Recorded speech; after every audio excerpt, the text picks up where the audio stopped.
Chapter 6.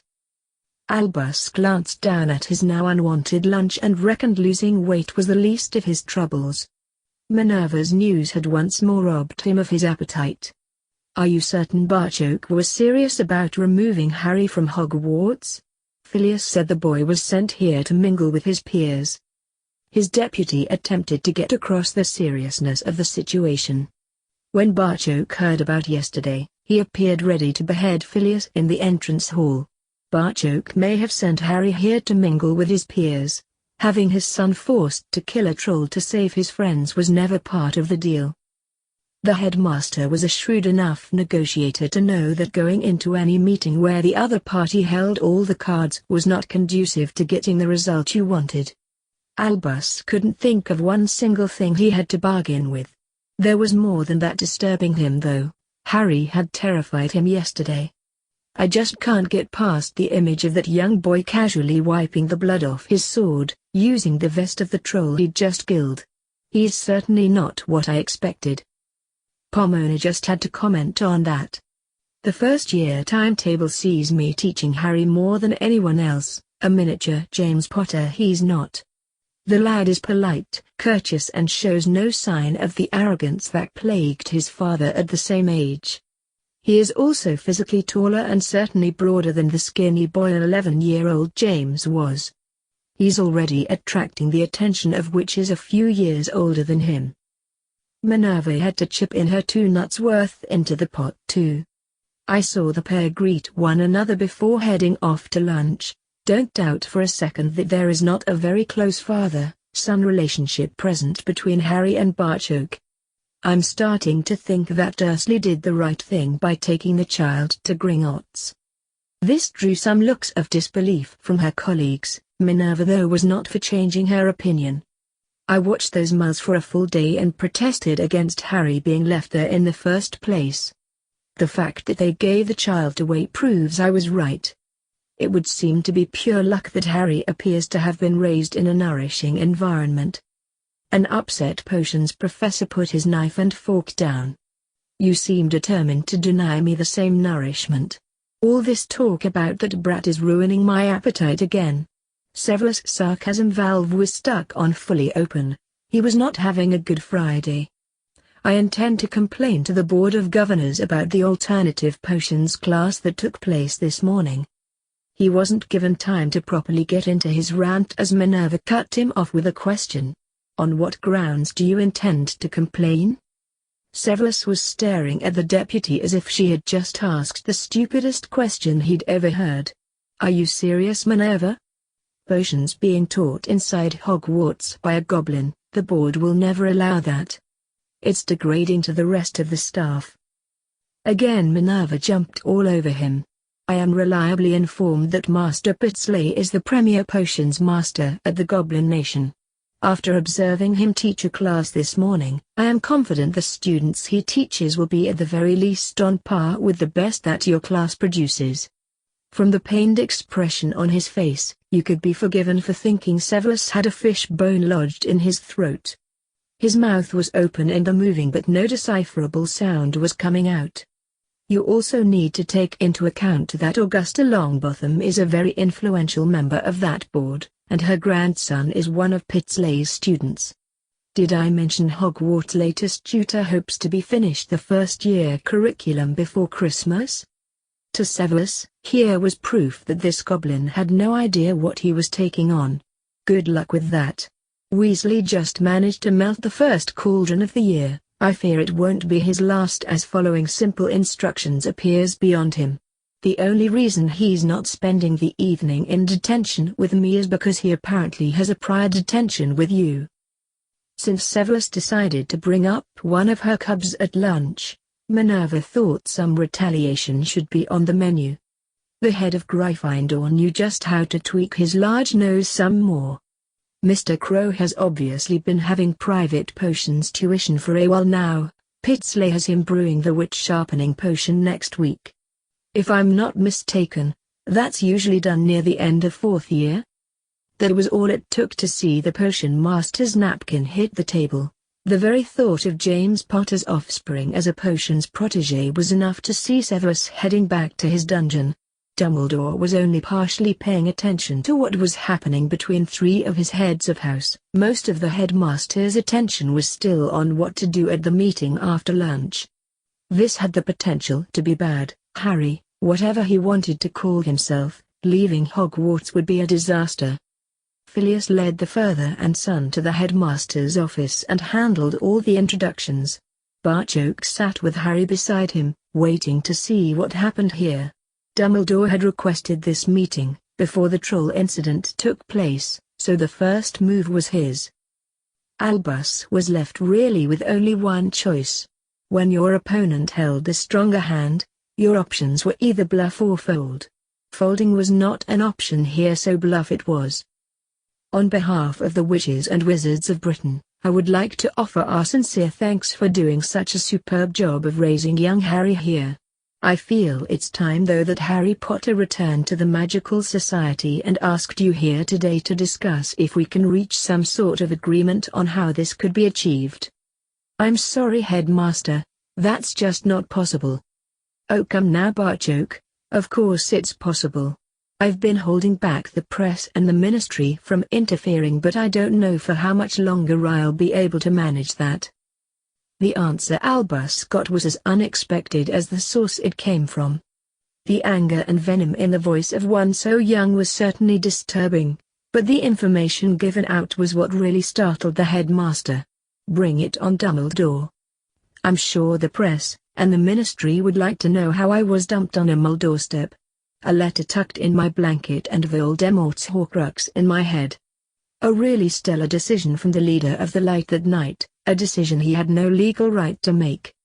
Pomona couldn't miss that her three shocked colleagues were turning shades of grey or green. She needed more information. Just what is a Horcrux? Harry's voice was once more respectful as he answered the head of Hufflepuff's question. It's some of the darkest magic known, Professor. To split your soul and store part of it in a separate container requires you to commit murder as part of the ritual. After he killed James and Lily Potter, something strange happened and I ended up with a bit of Voldemort's soul attached to me. This is something Voldemort's obviously deliberately done more than once too, and he can't be truly killed while a part of his soul still survives.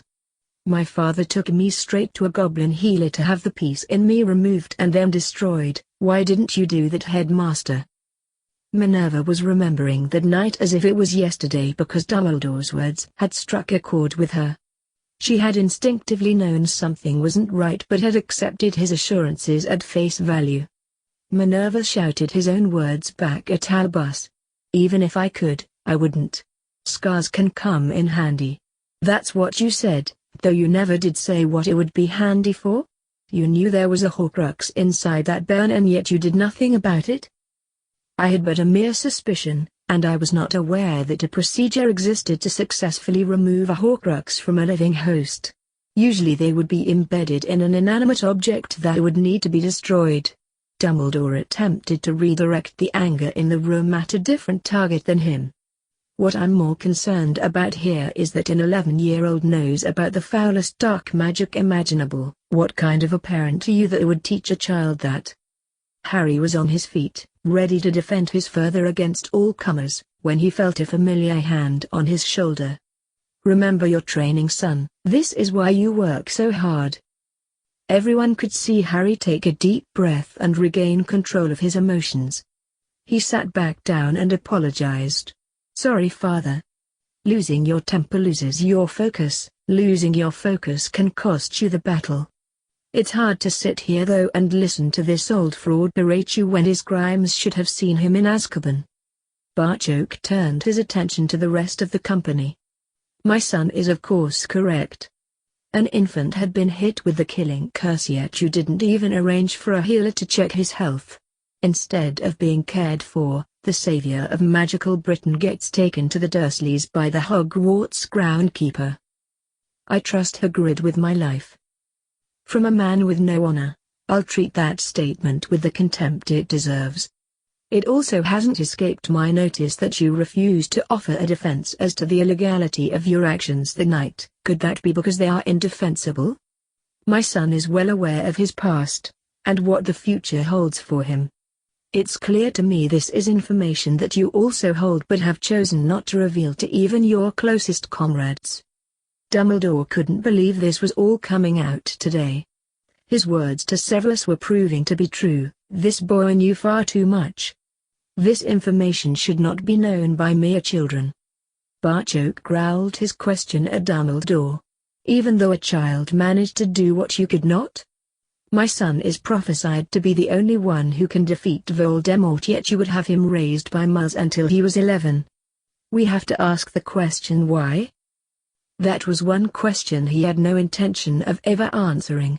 Albus once more attempted to turn the argument back onto the goblin. You are training a human child to be a warrior for the goblin nation. I've heard of nothing but training and lessons. I wanted him to have a normal childhood. Harry just had to butt in at that. How was a normal childhood going to enable me to defeat a dark wizard that's already had the country on its knees once before? The prophecy states you will have a power the Dark Lord knows not. I believe that power to be love. Albus now had everyone in the room staring at him in disbelief. It was left to Harry to come up with a reply. No wonder he was so upset when I killed the troll. The headmaster probably wanted me to give it a hug and make everything all better. Is that what you had planned for my confrontation with Voldemort? Kiss him to death? Sorry, but no chance. I intend my first kiss to be with a girl. Now you're just being silly, Mr. Crow. What? And you were serious with that love dragon crap?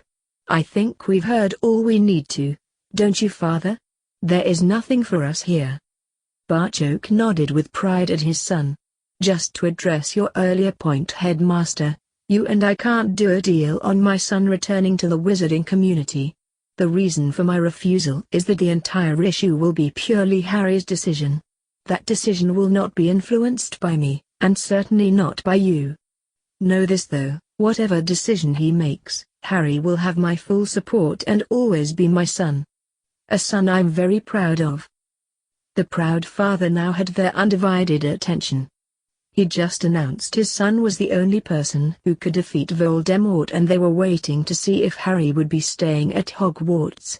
I came here today, at your request, to discuss my son's future. A normal childhood sounds idyllic, until that is it equates to my son being dead before he's out of his teens. Without his lessons and training, neither Harry nor his friends would have made their teens. They would have perished under the club of a troll in the Hogwarts infirmary, all while supposedly in your care.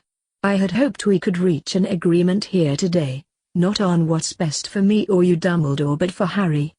Clearly that is not something you are prepared to do, Headmaster, therefore I will have to look elsewhere. Minerva couldn't decide whether she was going to tear Dumbledore a new one or throw up her lunch and make his robes even more colorful. The deputy headmistress was also having trouble deciding if today's meeting could have went any worse. She desperately wanted to get out of that office but had something that needed to be said first. I shall show you out, sir. The air in here is suddenly tasting rather foul.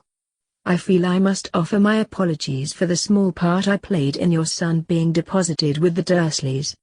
In my defense I will say I objected strongly to him being left there at all, and the headmaster also waved aside my concerns over young Harry's scar. This was better than Barchoke had hoped for. Here was an opening the goblin intended to exploit.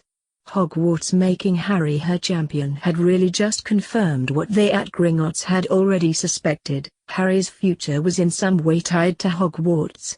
Here was his chance to deal with the deputy, and exclude the headmaster entirely from those discussions. Now Barchoke could keep Harry in the castle and stick it to Dumbledore's pride at the same time. That was all good to the goblin. I accept your apology and would appreciate the chance to talk with you, Professor. It will give me the opportunity to make arrangements for my son and his friends to also receive private defense lessons. As I just stated, I have no faith in the headmaster or his decisions. I doubt if he will be able to find a competent replacement for the one that was possessed by Voldemort. Albus wanted to demand to know how they had obtained that information but was too relieved at learning that Harry obviously wasn't leaving the school to complain. Barchoke though had a parting comment for the headmaster. With regard to your threat of the press or ministry, my son was 100% correct. Bring it on, Dumbledore. It should be obvious by now that we, unlike you, have nothing to hide.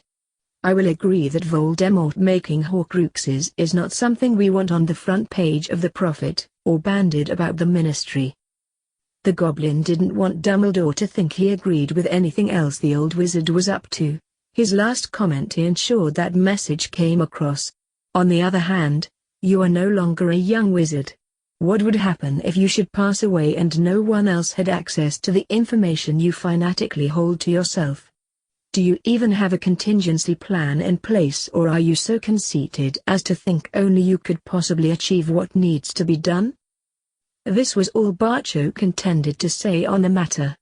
McGonagall then left with the father and son, both she and Barchoke now turning their attention to arranging a defense tutor for the Mondays and Thursdays that the first-year Ravenclaws were timetabled for that subject.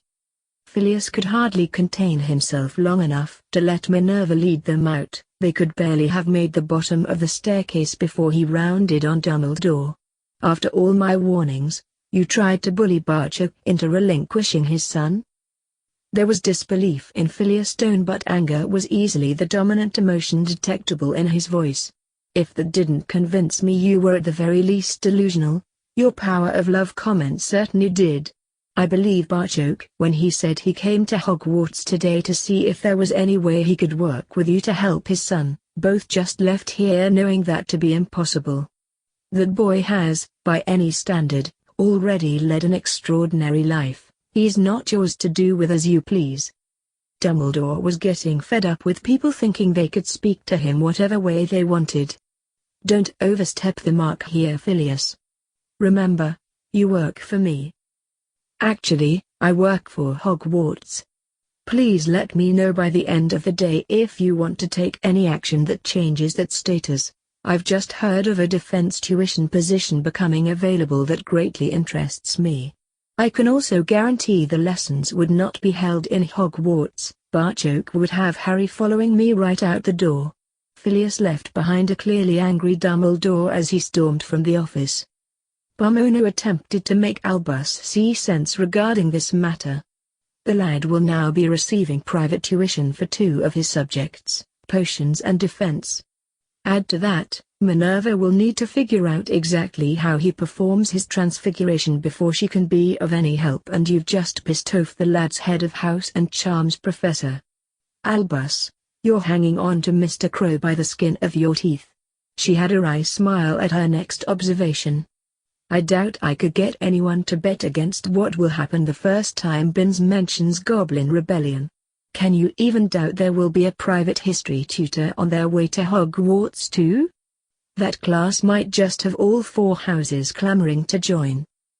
Albus knew all this. It was also only a matter of time before the press and the ministry were crawling all over this situation as well. Pomona then tried a different tact. I've known you for over 2 decades, Albus, so my position on this matter should not be a surprise to you. On the one hand, I have a wizard who clearly doesn't trust me yet expects instant obedience to his somewhat questionable actions. Of all the staff in Hogwarts, the only person you have shown a modicum of trust in is the most sour, spiteful and petty man it has ever been my displeasure to teach alongside. Do I need a dark mark on my arm and claim repentance before you decide I might be allowed to know anything of importance? She could see her bubs were hitting their target, so Pomona continued. On the other hand, a goblin I've just met trusted me with information that could rock our world. He did this clearly in an attempt to gain my support for his son. Since that same boy is the one prophesied to fight Voldemort, then you must know he already has mine. I could never support a Dark Lord, so my position on this is crystal clear. I will do everything in my power to help Mr. Crow achieve the result we all want. Minerva and Phileas will certainly reach the same conclusion that I have. We just can't understand why you are not standing squarely beside us. His half-moon glasses were currently lying on his desk while Albus tiredly rubbed his eyes. Of course I want to see the end of Voldemort, but the issue is not as black and white as it's being painted. Prophecies are at best vague, being fully understood only after their completion. The actual prophecy doesn't say who will win, only that one must kill the other. Watching that young boy so casually taking a life terrifies me more than I can say. The last thing we need is for one Dark Lord to be defeated, only to be replaced by another, this one with full Gringotts backing and a goblin agenda. Pomona wasn't standing for that analogy. If my choice is between Voldemort or a young man who calls a goblin further and has a mole-born witch for a best friend, again not a difficult decision for me. Sometimes you just have to trust your instincts, Albus, and mine are all screaming at me to help that boy any way I can. 10 years ago we miraculously escaped the dark alternative. I never want to go back down that road again. Do you honestly think that child can defeat Voldemort? He did it before Albus, and that was without a sword. Hogwarts obviously knew about the prophecy and still made Harry her champion. If you can't trust Hogwarts, then I'm afraid there really is no hope for you. That's not to say the boy won't need all the help he can get, and you could probably help him more than most. Take a long look in the mirror, Albus, and then decide if you can live with yourself if you don't support Harry. Pomona left the old wizard to his thoughts. Albus was sitting at his desk with his head in his hands. Ron Weasley had a scrubbing brush in his hands, cleaning out a boy's toilet. The brush was certainly a more effective tool than his now held together with spellotape wand. Long before he boarded the Hogwarts Express, the youngest Weasley male was well aware that the boy who lived would be in the same Hogwarts year as him. Ron had been certain they would both be in Gryffindor together, and surely best friends before Halloween. The strong smell of disinfectant seemed to emphasize that, like everything else in his life, even his dreams turned to shit. His only meager crumb of comfort was that this detention got him out of one with Snape. Potions today had been a nightmare, and Ron couldn't see that improving anytime soon. Having to listen during dinner while Neville prattled to Parvati about just how good his potions lesson had been almost gave Ron indigestion. The part about no homework was the clincher though, something had to be done. He'd tried to charm his way into the boy who lived's good graces. Ron had been very firmly and publicly rejected. It was time to try more devious methods, namely his twin brothers. With a broken wand, 2 weeks' worth of detention and losing Gryffindor 50 points, family honor needed to be defended here. Ron was positive he could spin the story to get his brothers unleashing a prank war against a certain first year. That should see Ron getting what he wanted before he called off the twins. An invitation to join the very exclusive club that was Potions Nirvana, no homework and no Snape. Hermione had actually enjoyed her run this morning, especially after getting confirmation Harry wasn't leaving Hogwarts just yet. They were heading down to breakfast and Padma was teasing her that she may join them for morning exercises. It was actually quite cute to see just how clueless Harry was as he mistook Padma's teasing about Hermione being alone with him for genuine interest in their morning exercises. Their friend had quietly confided in Hermione last night that no pureblood witch or wizard would ever run for pleasure. Apparently the concepts of keeping fit or jogging hadn't quite taken off in the magical community. All three were looking forward to doing some exploring after breakfast since this was the start of their first weekend inside Hogwarts. The trio had just taken what was quickly becoming their normal seats when a ghostly head came through the wooden table. "Good morning to you, young champion. Allow me to introduce myself. I am Sir Nicholas de Mimsy Porpington, the Gryffindor house ghost. I'm afraid some of my students arranged for your breakfast to be tainted, so I wouldn't recommend eating anything at the moment." All three quickly pushed the food away from them as Harry questioned the ghost. "Sir Nicholas, can you tell me who did this?" "Oh, the Weasley twins are notorious pranksters, beginning to rival even your father and his friends." Their conversation was interrupted by loud laughter emanating from the Gryffindor table. One glance was all Harry needed before the three of them headed straight over there. Neville was currently sporting a large pair of donkey ears and was braying every time he attempted to speak. Ron Weasley was laughing the loudest, Certainly not an attractive sight since his mouth was full of food at the time. "Hey Neville, someone made an ass out of you." He then proceeded to laugh even louder at his own joke. Harry wasn't laughing, he was furious. As Hermione and Padma took Neville with them to sit at the Ravenclaw table, he headed straight for the headmaster. "Sir, what action are you going to take against this bullying of a first year?" Albus was beginning to think the fates hated him. Why couldn't he be allowed to eat a meal in peace? "Bullying, Mr. Crow? I think you are mistaken. This was merely a simple prank, something I can assure you that your father was very fond of." "You must be mistaken, sir. Goblins don't believe in pranks. They would look on that as an attack on their person, and react accordingly. Since it was only receiving a warning that stopped me also being a victim, I would still like to know what action you are going to take over this unprovoked attack." Severus couldn't take any more of this arrogant boy. "Go back to your table and mind your manners. This is the way young witches and wizards behave inside Hogwarts. If you are so determined to be a goblin, go back to Gringotts where you obviously belong." Snape's mention of Gringotts reminded Harry of yesterday, and of his training. Now would not be a good time to lose his temper. A different approach was needed here. Harry gave a mocking bow before replying. "Thank you for explaining that to me, sir. There is no mention of this pranking phenomenon in either Hogwarts history or the student's handbook. I do not need nor want special treatment and shall just have to do my best to fit in." Harry walked back to his place at the Ravenclaw table and picked up his knife and fork. "Harry, what are you doing? Eating that will see you turn the same as Neville." Harry made sure everyone could hear his answer. "You heard the Professor, Hermione. This is the way we're supposed to behave. Just because we think this is nothing but juvenile bullying doesn't matter. Why should we be treated any different from everyone else?" She wasn't sure what he was up to until spotting Harry's slight wink. Even though he was nuts, Hermione began eating her breakfast too. As this had now gotten everyone's attention, they all saw Padma join them in breaking their fast. When there were 4 pranked students sitting at the Ravenclaw table, Ron Weasley's laughter reverberated around the hall. "Told you he was an idiot. Imagine eating food you knew was pranked." Ron was interrupted by the head of Hufflepuff. 10 points each to Mr. Crow, Miss Granger and Miss Padma Patil for displaying not only courage, but loyalty to a friend. Minerva was right behind Pomona, though she was reprimanding one of her cubs. "Mr. Weasley, stop braying like a donkey. This isn't a farmyard, so please learn some table manners, otherwise you may find yourself with a trough instead of a plate."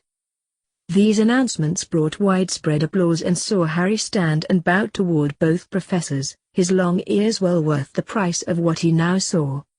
His head of house must have erected some kind of privacy shield because Master Flitwick was clearly shouting at an angry Snape, yet there was no sound. It was a big-eared but satisfied Ravenclaw who now sat back down to finish his breakfast. The 4 friends went for a walk outside the castle while waiting on the prank wearing off. Their ears were only just beginning their journey back to normal when they were approached by a pair of identical redheads. "Really well done this morning, people. You managed to reverse the prank back on us." "Yeah, everyone knew who was to blame, so we've been getting sniggered at since. Clever way to get most of the hall on your side. That's never happened to us before." Harry was pleased to discover that his voice was now back to normal. "You know, of course, that was only the beginning.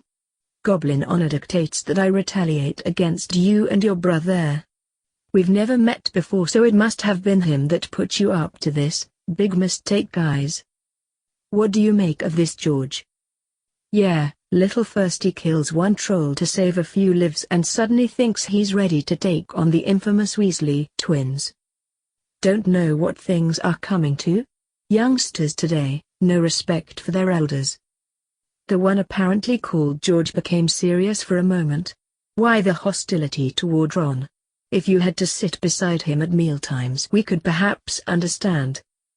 Harry found himself liking these two, even if they were related to Ron. They both used the personality and charm that was sadly lacking in their younger sibling. Your brother tried to barge his way into our group. When that didn't work, he reached for his wand and fired a curse at Hermione. He couldn't even do that right though and hit Padma instead. That's why the girls were in the infirmary when that troll attacked. The twins shared a nervous glance. That's not exactly the story he told us. Hermione huffed at that news. Why am I not surprised? Your brother is a jackass, yet we all end up with the matching mule ears at breakfast. I'm with Harry for a little payback. Both twins laugh at this. Looks like we've got some competition in the pranking stakes. We'll have to watch our food from now on. Oh, slipping someone a potion is so old school. We four intend to be a little more imaginative than that. This had the twins laughing again at the audacity of these first years. Young Harrikins, you've got some nerve.